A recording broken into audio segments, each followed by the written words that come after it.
बच्चों की परवरिश कैसे करें। बहू रसोई घर में खाना बना रही थी कि उसने अपने दोनों बच्चों को उनके नाम से पुकारा।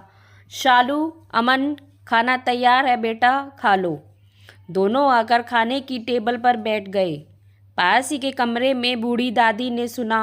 उसने सोचा कि बहू अब बच्चों को पुकारने के बाद मुझे बुलाएगी, पर उसने ऐसा नहीं किया।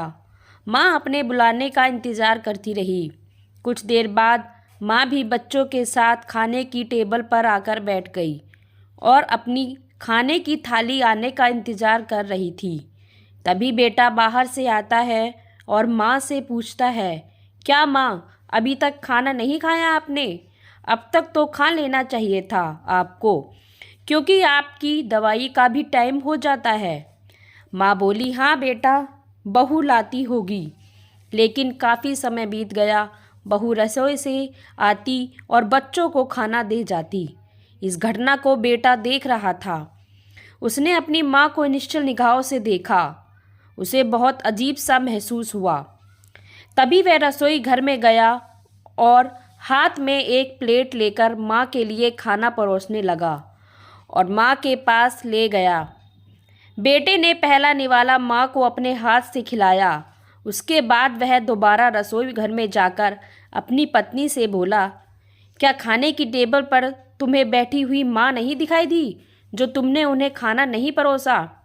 उस पर मीरा ने कहा कि पहले बच्चों को तो खिला दूँ, मेरे 2 हाथ हैं, 4 नहीं, जो सबको खिला दूँगी।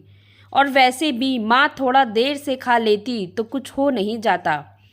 उस पर बेटा बोलता है, मीरा, यह मत भूलो वह मेरी माँ है।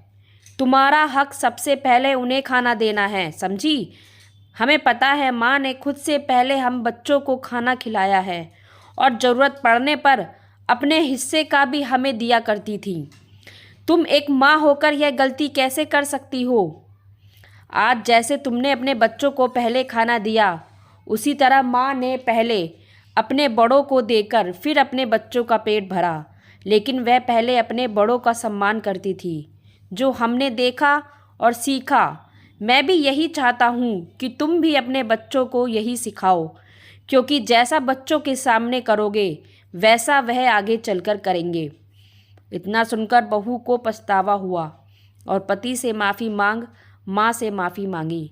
तो फ्रेंड्स, ये कहानी आपको कैसी लगी कमेंट्स बॉक्स में ज़रूर बताइएगा। कहानी को लाइक व शेयर ज़रूर कीजिएगा और चैनल पे नए हैं तो सब्सक्राइब कीजिएगा। कहानी सुनने के लिए धन्यवाद।